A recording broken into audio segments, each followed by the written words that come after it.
ঐক্য সংস্কারবিহীন নির্বাচন বাংলাদেশকে এগিয়ে নিতে পারবে না বললেন প্রধান উপদেষ্টা। তাই দুটি কাজই একসাথে চলবে। সংস্কার বিষয়ে আমাদের মধ্যে ঐকমত্য প্রয়োজন, এর কোনো বিকল্প নাই। এই তিন লক্ষ্যের কোনোটিকে ছাড়া কোনোটি সফল হতে পারবে না।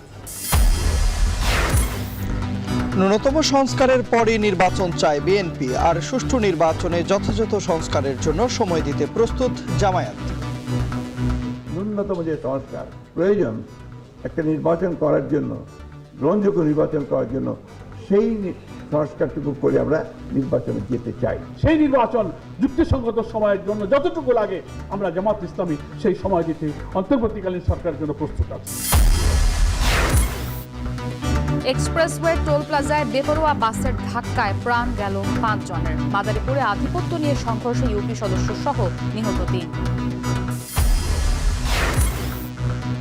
এবং সচিবালয়ে আগুনের ঘটনা তদন্তে কাজ শুরু করেছে কমিটি। দুর্ঘটনা নাকি নাশকতা এখনো নিশ্চিত নয় ফায়ার সার্ভিস।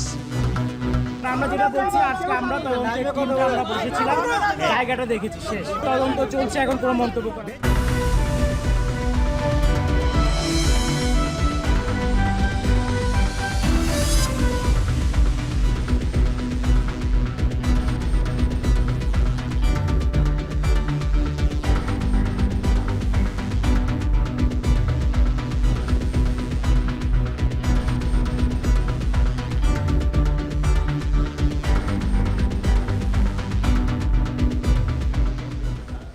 স্বাগত শান্তবাজারে। পুরো আয়োজনে আপনাদের সাথে আছি আমি ইসরাত মুক্তি এবং আমি তন্ময় কুমার রায়।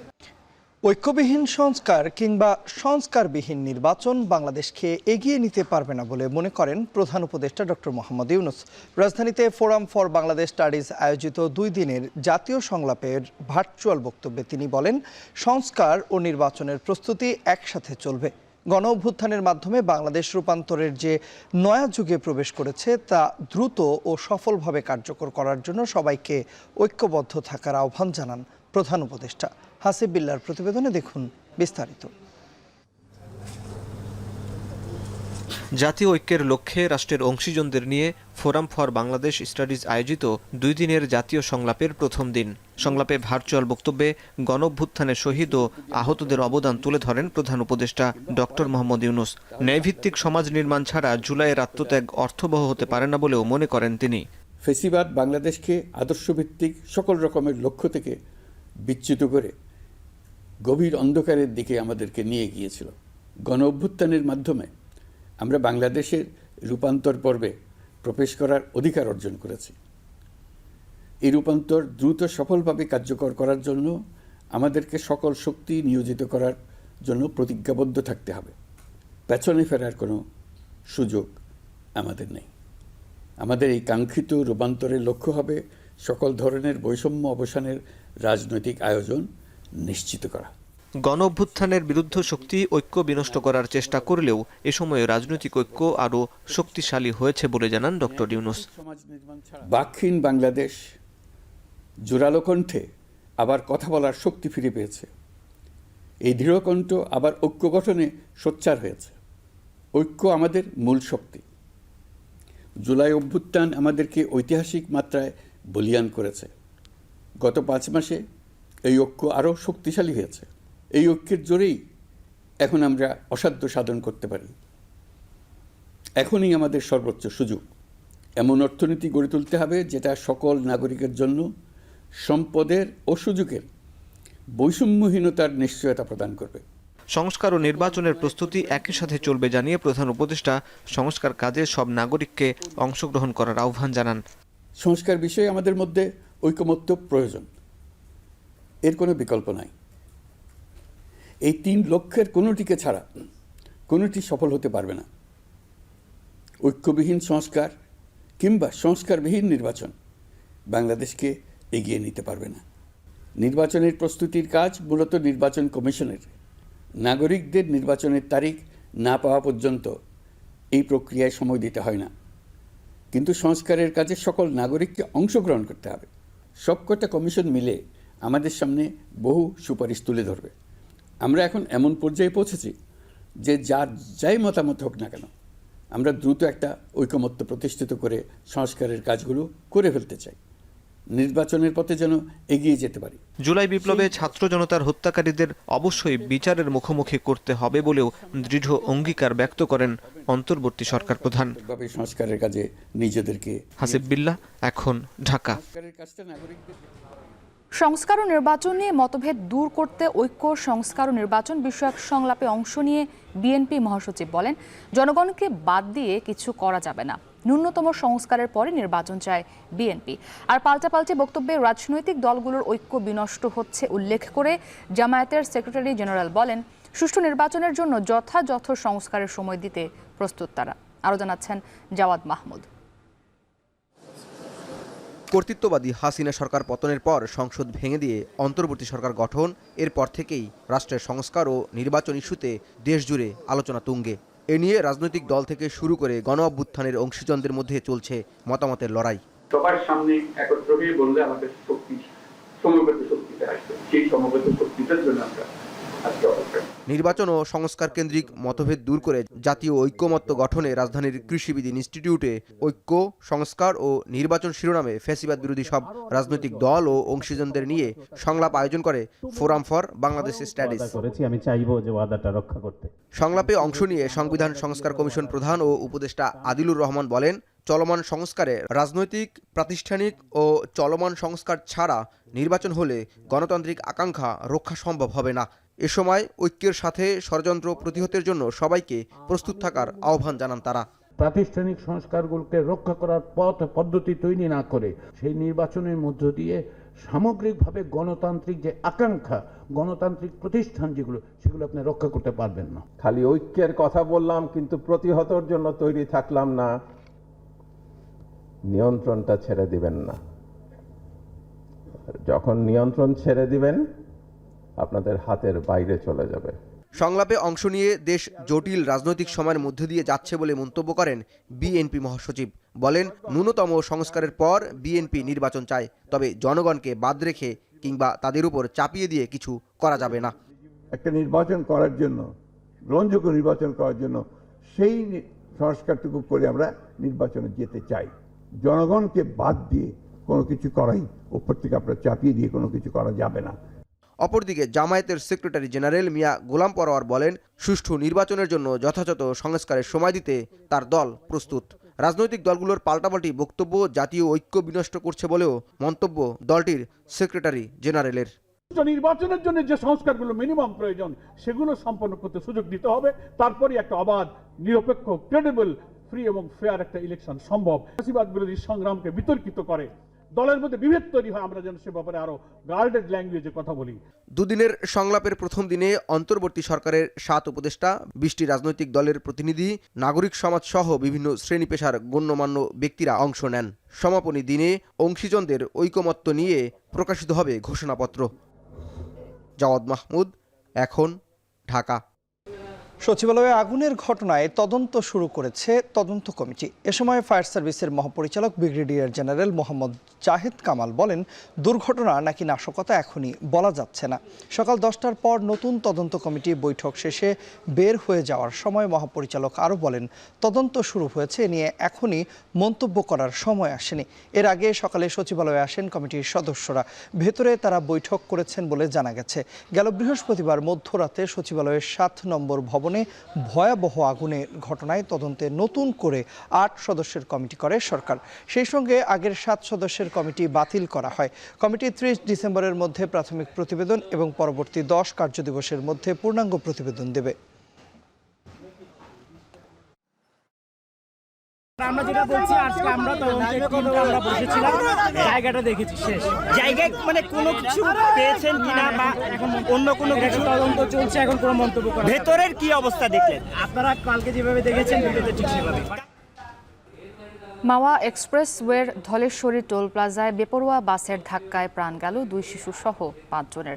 টোল প্লাজায় দাঁড়িয়ে থাকা মোটরসাইকেল, মাইক্রোবাস ও প্রাইভেট কারকে পেছন থেকে ধাক্কা দেয় ব্যাপারী পরিবহনের বেপরোয়া একটি বাস। মুহূর্তেই দুমড়ে মুচড়ে যায় গাড়িগুলো। পরে আহতদের উদ্ধার করে মিডফোর্ড হাসপাতালে পাঠানো হয়। তাদের মধ্যে 5 জন হাসপাতালে পৌঁছানোর আগেই মারা যান। আরও জানাবেন মিয়া আমিরুল ইসলাম। আত্মীয়ের কুলখানিতে অংশ নিতে গিয়েই যেন কাল হলো পরিবারের সদস্যদের। একই পরিবারের 4 সদস্যকে হারিয়ে দিশেহারা 56 বছর বয়সী ইকবাল হোসেন। স্ত্রী, 2 মেয়ে ও নাতিকে হারিয়ে তিনি বলেন, পরিবারের সব শেষ হয়ে গেছে। আমার সব গেছে, আমার ফ্যামিলির একটা সব শেষ, আমি একা। আমার ওয়াইফ একজন, আমার 2 মেয়ে একজন, 2 মেয়ে আর আমার নাতি, ছোট নাতি 1.5 বছরের। ঘটনাস্থলে পরিবারের 7 সদস্য ছিল, এর মাঝেই 4 জনই মারা গেছে, বাকি 3 জন হাসপাতালে চিকিৎসাধীন। শীতকালীন ছুটিতে মা বাবার সাথে মাদারীপুর নানাবাড়ি যাচ্ছিল 7 বছর বয়সী আব্দুল্লাহ। ঘটনাস্থলে বাবা মায়ের সাথে বাইকে অবস্থান করছিল সে। যে মারা গেছে আমার নাতি, মেয়ের ঘরের ছেলে আর কি। আপনি সংবাদটা কিভাবে পেলেন? সংবাদটা পাইছি আমি ফোনের মাধ্যমে, যে মেয়ে ফোন দিছে যে আব্দুল্লাহ নাই, আব্দুল্লাহ এই অবস্থা, গাড়িতে অর্ধেক চাকার তলের পড়ে গেছে। শুক্রবার বেলা 11:15টার দিকে ঢাকা মাওয়া এক্সপ্রেসওয়ের ধলেশ্বরী টোল প্লাজায় এই ঘটনা ঘটে। সিসিটিভি ফুটেজে দেখা যায় মোটরসাইকেল, মাইক্রোবাস ও প্রাইভেট কারকে পেছন থেকে সজোরে ধাক্কা দেয় ব্যাপারী পরিবহনের বেপরোয়া একটি বাস। এতে সামনে থাকা গাড়িগুলো মুহূর্তেই দুমড়ে মুচড়ে যায়। ঘটনাস্থলেই মাইক্রোবাসের 4 জন ও মোটরসাইকেলের 1 জন মারা যায়। পরে সেনাবাহিনীর সহায়তায় হতাহতদের রাজধানীর মিটফোর্ট হাসপাতালে আনা হয়। কোতোয়ালি থানার এসআই জাকারিয়া হোসেন নয়ন জানান, ইতিমধ্যে বাসের 1 জনকে গ্রেপ্তারের তথ্য পেয়েছেন তারা। পরিস্থিতি বিবেচনায় পরবর্তী ব্যবস্থা নেওয়া হবে। আবদুল্লাহপুর টোল প্লাজা আর কি, ওই যে কুচিয়াপাড়া এলাকায় তারা হাইয়েস্ট মাইক্রোতে যাচ্ছে, পিছন থেকে ব্যাপারী বাস এসে তাদের সজোরে ধাক্কা লাগছে। স্পটে 5 জন জায়গায় ডেট। তারপরে আইনশৃঙ্খলা পরিস্থিতির জন্য তারা নিয়ে আসছে। আমরা মিটফোর্ট এলাকায় আইনশৃঙ্খলা ডিউটি নিয়োজিত ছিলাম। আত্মীয় স্বজনের সাথে কথা বলছি, তাদের আইনগত যেটা আমার প্রক্রিয়া আছে সেটা আমরা ব্যবস্থা নিচ্ছি। নিহতদের মধ্যে 2 জন শিশু এবং 3 জন নারী রয়েছেন। এতে অন্তত 10 জন আহত হয়েছেন। আহতরা রাজধানীর বিভিন্ন হাসপাতালে চিকিৎসাধীন রয়েছেন। মিয়া আমিরুল ইসলাম, এখন, ঢাকা। এদিকে পাবনার সাথিয়ায় ট্রাক চাপায় অটো ভ্যানের 3 যাত্রী নিহত হয়েছেন। এ ঘটনায় আহত হয়েছেন আরও অন্তত 5 জন। ভোরে পাবনার সাথিয়া সড়কের রাঙ্গামাটিয়ায় এই দুর্ঘটনা ঘটে। পুলিশ জানায়, কৃষি শ্রমিকরা পেঁয়াজ লাগানোর জন্য অটো ভ্যানে করে যাচ্ছিলেন। পথিমধ্যে সাথিয়াগামী মালবাহী ট্রাক চাপা দিলে ঘটনাস্থলেই মারা যান 3 জন। এ সময় গুরুতর আহত 5 জনকে উদ্ধার করে পাবনা জেনারেল হাসপাতালে ভর্তি করা হয়।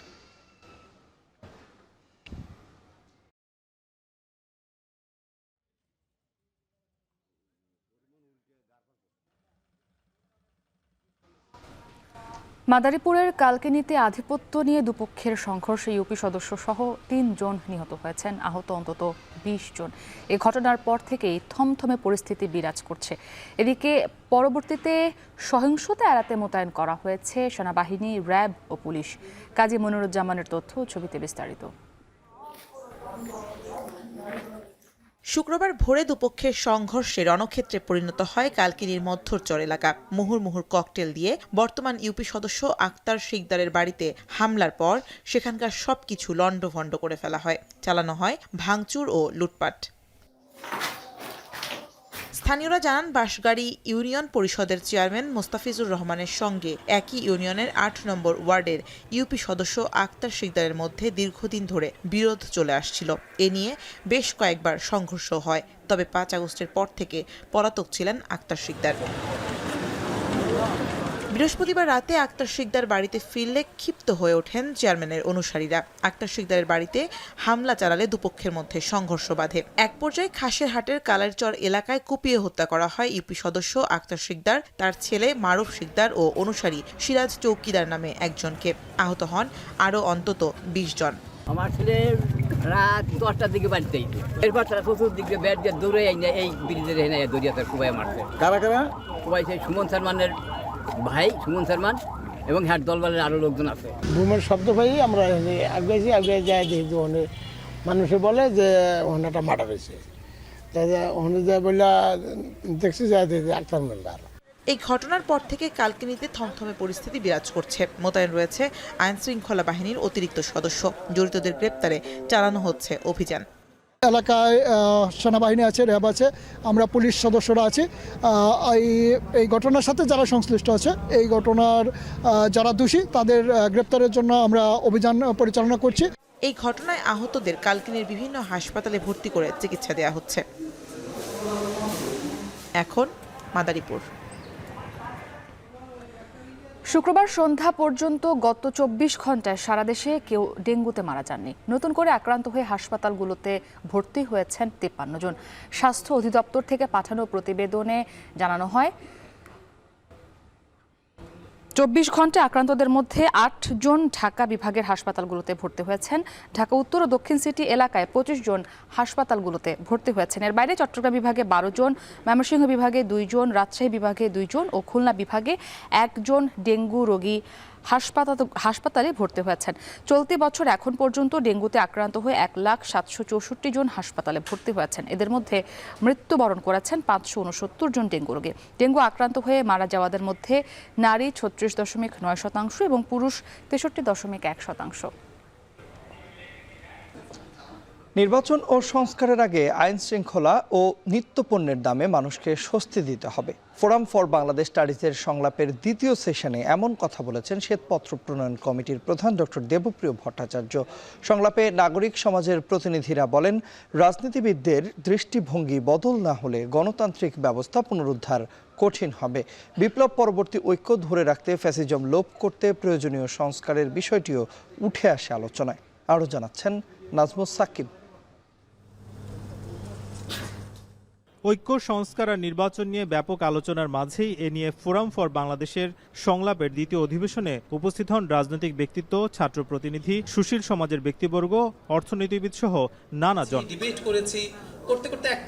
ঐক্য কোন পথে আর রক্তের ঋণ ঐক্যের আকাঙ্ক্ষা এমন শিরোনামে আলাদা আলোচনায় উঠে আসে কিভাবে সরকারের সময়ে নানা ধরনের অনৈক্য দেখা যাচ্ছে।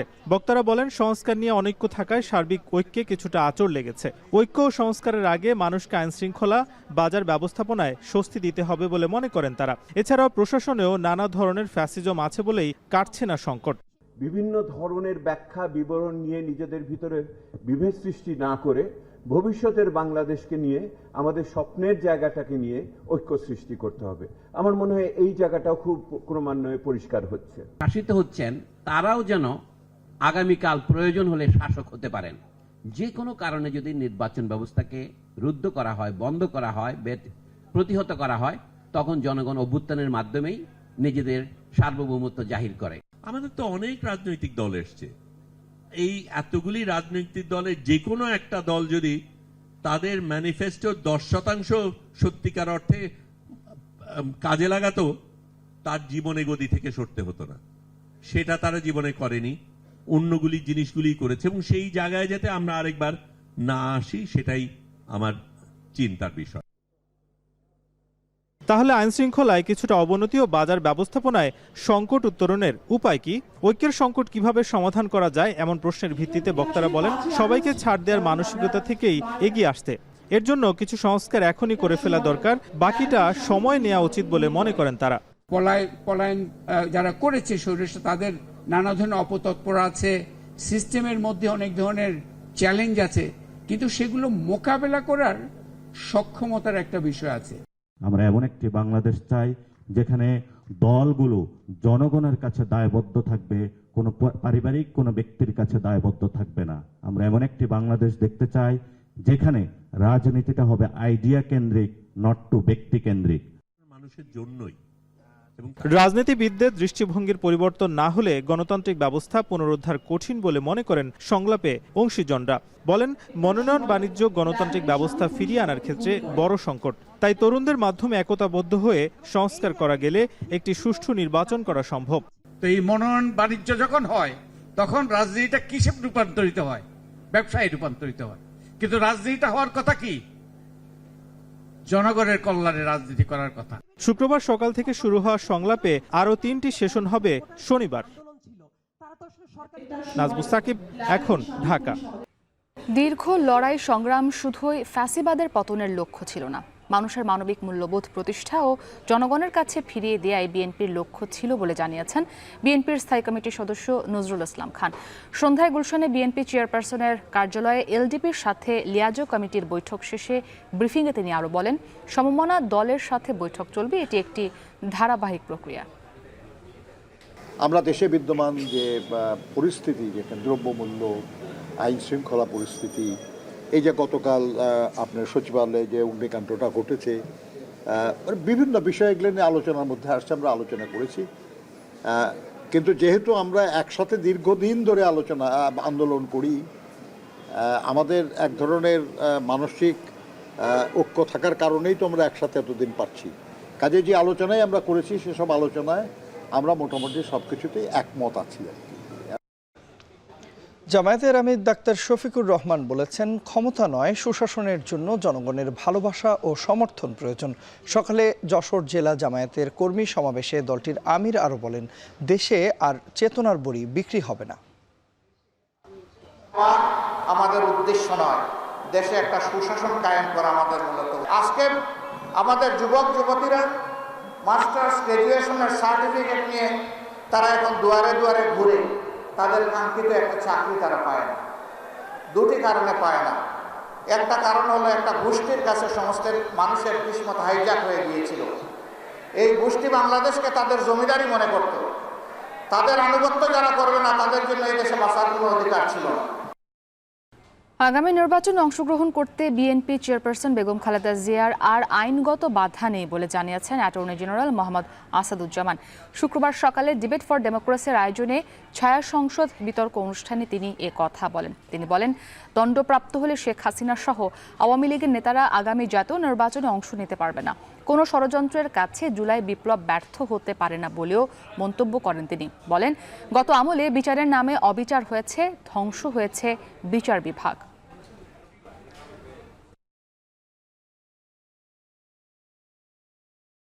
ওনার যে মামলাগুলো আছে সেই মামলাগুলো ইতিমধ্যে অনেকটা খালাস হচ্ছে, অনেকে মুক্তি আছেন এবং সেখানে আইনগত কোনো বাধা আমি আপাতত দেখছি না।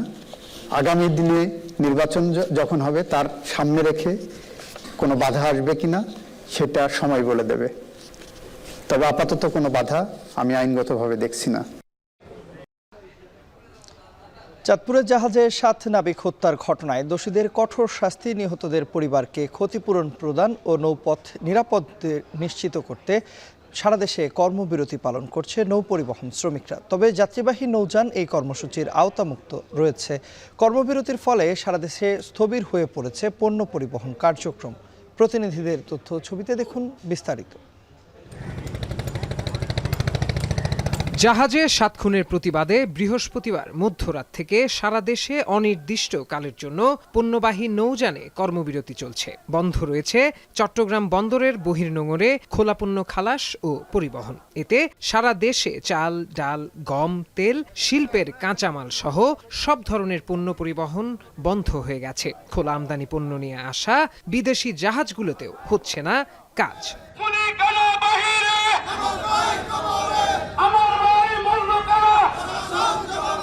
সকাল থেকে খণ্ড খণ্ড মিছিল নিয়ে ঘাটে হাজির হন নৌ শ্রমিকরা। তাদের অভিযোগ, গ্রেপ্তারকৃত ইরফান ছাড়াও আরও কেউ এই ঘটনায় জড়িত। তাই দায়ী সবাইকে গ্রেপ্তার করা না হলে কর্মবিরতি চালিয়ে যাওয়ার ঘোষণা দেন তারা। একই সাথে দাবি জানান নিহতদের পরিবারকে ক্ষতিপূরণের।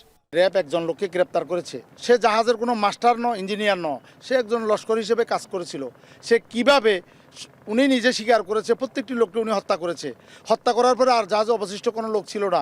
তাহলে এই জাহাজটা 1 ঘন্টা পরিচালনা কে করলো? ইঞ্জিন কন্ট্রোল কে করলো? জাহাজের অ্যাঙ্কর হাফেজ কে দিল? গত 5 মাসে এত পরিমাণে ডাকাতি হয়েছে, এটা বুঝাতে পারবো না। ভাই হত্যার যতক্ষণ আমরা বিচারটা পাবো না ততক্ষণ আমরা কোনোভাবে কোনো ধরনের কাজে যোগদান করব না। চাঁদপুরেও কর্মবিরতি পালন করছে নৌ পরিবহন শ্রমিকরা। তারা চাঁদপুর নৌ রুটে দুর্বল নিরাপত্তা ব্যবস্থা জোরদার করার দাবি জানান। কাঠবোর্ডে নৌকা নিয়ে এসে, স্টিল বোর্ডে নৌকা নিয়ে এসে ধরতেছে। আমাদের রাস্তাঘাটে চাঁদাবাজি সব সম্পূর্ণ, আমাদের কোনো সব সময়ের জন্য হয়রানি করতেছে। নদীতে চলাচল করি, মানে আমার জানের কোনো নিরাপত্তা নাই, আমরা নিরাপত্তা চাই। এদিকে নৌযান শ্রমিকদের কর্মবিরতির ফলে স্থবির হয়ে পড়েছে উত্তরাঞ্চলের বৃহৎ নদীবন্দর বাঘাবাড়ি। বাঘাবাড়ি নদীবন্দর হয়ে উত্তরাঞ্চলের 16 জেলায় জ্বালানি তেল, সারসহ বিভিন্ন পণ্য সরবরাহ হয়ে থাকে। কর্মবিরতিতে উত্তরের জেলাগুলোতে জ্বালানি তেল ও সার সংকট দেখা দিতে পারে। 72 ঘন্টার ভিতরে আমাদের এই দাবিগুলা যদি পূরণ করে তাহলে ইনশাআল্লাহ আমরা কাজ করব। চাঁদাবাজি বন্ধ করার এবং ডাকাতি বন্ধ করার জন্য ব্যবস্থা নেওয়া হোক। 7 খুনের ঘটনায় গ্রেপ্তার ইরফানকে 7 দিনের রিমান্ডে নেয়ার পর তথ্য বের করার চেষ্টা চলছে বলে জানিয়েছে চাঁদপুর নৌ পুলিশ। প্রত্যয় দাস, এখন। খ্রিস্টীয় নববর্ষ ও 31st নাইটে আতশবাজি ও ফানুস পুড়িয়ে শব্দ ও বায়ু দূষণ রোধের দাবি জানিয়েছে পরিবেশবাদী সংগঠন ক্যাপস। সকালে জাতীয় প্রেসক্লাবে সংবাদ সম্মেলনে এ দাবি জানান তারা। সংগঠনটির পক্ষ থেকে বলা হয়, খ্রিস্টীয় নববর্ষ উদযাপনের সময় বায়ু ও শব্দ দূষণের মাত্রা উদ্বেগজনক হারে বেড়ে যায়। আতশবাজি, পটকা ও ফানুস পোড়ানোয় মানুষ, পরিবেশ ও প্রাণীকুলের ওপর নেতিবাচক প্রভাব ফেলে বলে অভিযোগ করেন তারা। এ সময় বর্ষবরণে এসব কর্মকাণ্ডকে নিরুৎসাহিত করেন তারা। সংবাদ সম্মেলনে ঢাকার বিভিন্ন স্থানের বর্ষবরণ ঘিরে সৃষ্ট দূষণ পরিস্থিতির পরিসংখ্যান তুলে ধরা হয়। কয়েকদিনের ব্যবধানে আবারও বেড়েছে মুরগির দাম। সোনালী মুরগি প্রতি কেজি 20 থেকে 30 টাকা বেড়ে বিক্রি হচ্ছে 320 থেকে 350 টাকায়। এদিকে সরবরাহ স্বাভাবিক থাকায় প্রায় সব ধরনের শীতকালীন সবজির দাম আগের তুলনায় কমেছে। তবে বাজারে ক্রেতা সমাগম কম হওয়ায় হতাশ বিক্রেতারা। আরও জানাচ্ছেন সানিম মৃধা। সাধারণত সাপ্তাহিক ছুটির দিনে বাজারগুলোতে ভিড় করে থাকে ক্রেতারা। সেই তুলনায় ক্রেতা সমাগম কিছুটা কম ছিল শুক্রবার। এর মাঝেও বাড়ছে মুরগির দাম। মাত্র কয়েকদিনের ব্যবধানে সোনালী মুরগির দাম কেজিতে 20 থেকে 30 টাকা বেড়ে বিক্রি হচ্ছে 320 থেকে 50 টাকায়। সরবরাহ কম থাকায় দাম বাড়ছে বলে দাবি বিক্রেতাদের। 4-5 দিন আগে দাম অনেক কম ছিল, এখন আপনার যে বিয়া শাদী হতেছে আর অনুষ্ঠান হতেছে, তো এই জন্য পিকনিক হতেছে, এই জন্য মুরগির দাম বাড়ে গেছে। 300 নিচে নামে না, উপরেই থাকে। এখানে 340 করে নাকি বিক্রি করে, আমরা 330 করে দিচ্ছি। মুরগির দাম বাড়লেও কমেছে ফার্মের ডিমের দর। ডিমের ডজন বিক্রি হচ্ছে 130 থেকে 135 টাকায়, আর একসঙ্গে 100 নিলে তা পাওয়া যাচ্ছে আরও কিছুটা কমে। ডিম লালটা বেচতে আছে আমরা 135, সাদাটা 130, আগের তুলনাভাবে অনেক কমে গেছে। এদিকে প্রায় সব মাছই পাওয়া যাচ্ছে আগের সপ্তাহের তুলনায় কম দামে। রুই, পাঙাশ, কাতলা, নলা, তেলাপিয়া কেজিতে কমেছে 50 থেকে 80 টাকা। এমনকি কোথাও কোথাও নির্ধারিত মূল্যের চেয়েও কমে বিক্রি হচ্ছে মাছ। তবে আগের তুলনায় দাম কমলেও বাজারে ক্রেতা কম থাকায় হতাশ বিক্রেতারা। খুবই কম ক্রেতা নাই বললেই চলে। মুরগির আমদানি কম, ঠান্ডা তো ছোটখাটো খামার বন্ধ হয়ে যেতেছে, এই কারণে মুরগির দামটা একটু বেশি। অন্যদিকে প্রায় সব শীতকালীন সবজিরই দাম কমেছে। শিম বিক্রি হচ্ছে 35 থেকে 40 টাকায়, বাঁধাকপি, ফুলকপি বিক্রি হচ্ছে 30 টাকায়। এছাড়া আলু, পেঁয়াজও আগের থেকে কমে পাওয়া যাচ্ছে। এসব নিত্যপণ্যের দাম কমলেও সাধারণ ক্রেতাদের দাবি এখনও এসব পণ্যের দাম নাগালের বাইরে। রিসেন্টলি আমরা যে ফ্লোটা দেখে আসছি তার থেকে যেহেতু একটু কম, সো আমি বলবো অবশ্যই এখন মোটামুটি নাগালের মধ্যেই চলে আসছে। খুব বেশি যে তা না, তবে আরও কমা উচিত। একই সাথে বাজার নিয়মিত মনিটরিংয়ের মধ্যে রাখার দাবি করেন ক্রেতারা। সানিম মৃধা, এখন, ঢাকা। তিব্বত মালভূমির পূর্ব দিকে ব্রহ্মপুত্র নদের উজানে বিশ্বের সবচেয়ে বড় জলবিদ্যুৎ প্রকল্পের অনুমোদন দিল চীন। বার্তা সংস্থা সিনহুয়ার প্রতিবেদনের পর এ নিয়ে আন্তর্জাতিক অঙ্গনে নানা প্রতিক্রিয়া। টাইমস অব ইন্ডিয়ার দাবি, $137 বিলিয়ন মেগা প্রজেক্ট বাস্তবায়িত হলে বিপাকে পড়তে পারে ভাটির দেশ ভারত ও বাংলাদেশ। বাকিটা জানাবেন সতীর্থ কর্মকার। তিব্বত মালভূমির পশ্চিম থেকে পূর্ব দিকে প্রবাহিত ইয়ারলুং জাংপো নদীতে বিশ্বের সবচেয়ে বড় জলবিদ্যুৎ বাঁধ নির্মাণের খবরে ছেয়ে গেছে চীনা গণমাধ্যম। যদিও প্রকল্পটির কারণে তিব্বতের ওই এলাকার কি পরিমাণ মানুষ বাস্তুচ্যুত হতে পারে কিংবা স্থানীয়দের ওপর এর প্রভাব কেমন হবে এ নিয়ে কোনো ইঙ্গিত দেয়নি বেইজিং। নদীতে বাঁধ নির্মাণ করলে গতিপথ বাধাগ্রস্ত হওয়া ছাড়াও জলজ প্রাণীর বাস্তু সংস্থানের বিরূপ প্রভাব পড়তে পারে এমন আশঙ্কা উড়িয়ে দেওয়ারও সুযোগ নেই। যদিও ভারতীয় গণমাধ্যমের দাবি, চীনা কর্মকর্তাদের মতে জলবিদ্যুৎ প্রকল্পের ফলে অঞ্চলটিতে পানি সরবরাহ ব্যবস্থার ওপর সেই অর্থে বড় কোনো প্রভাব পড়বে না। এনডিটিভি জানাচ্ছে, ইয়ারলুং জাংপোর যে অংশে বাঁধ নির্মাণ করা হবে সেখান থেকে বাঁক নিয়ে নদীটি ভারতের অরুণাচল প্রদেশে প্রবেশ করে। এনডিটিভির প্রতিবেদন আরও বলছে, এমন গুরুত্বপূর্ণ একটি প্রজেক্টের কাজে হাত দেওয়ার আগে এই বিষয়ে বেইজিং ধোঁয়াশা সৃষ্টি করেছে বলে অভিযোগ করছে নয়াদিল্লি। যদিও নয়াদিল্লির পক্ষ থেকে আনুষ্ঠানিক কোনো বিবৃতি দেওয়া হয়নি। গলিত হিমবাহ ও পাহাড়ি ঝর্ণা থেকে ইয়ারলুং ঝাংপো নদীর উৎপত্তি। ভারতের অরুণাচল ও আসাম রাজ্যের মধ্য দিয়ে প্রবাহিত হয়ে নদীটি ব্রহ্মপুত্র নদ নামে বাংলাদেশে প্রবেশ করেছে। বিবিসি নিউজের দাবি, প্রকল্পটির কারণে নদীর নিম্নধারে পানির প্রবাহ ও পথ পরিবর্তনের আশঙ্কা আছে। সিনহুয়া আরও জানায় 1 ট্রিলিয়ন ইউয়ান বা $137 বিলিয়ন বেশি ব্যয় হবে এই প্রকল্পটিতে। কনস্ট্রাকশন কর্পোরেশন অব চায়না জানাচ্ছে এটি বছরে 30,000 কোটি কিলোওয়াট ঘন্টা পরিমাণ বিদ্যুৎ উৎপাদন করতে সক্ষম, যা চীনের মধ্যাঞ্চলে অবস্থিত 3 জর্জেস বাঁধের উৎপাদন সক্ষমতার 3 গুণেরও বেশি। 3 জর্জেস বাঁধটি বিশ্বের সবচেয়ে বড় জলবিদ্যুৎ বাঁধ হিসেবে খ্যাত হলেও ইয়ারলুং ঝাংপো জর্জেসকেও ছাড়িয়ে যাবে।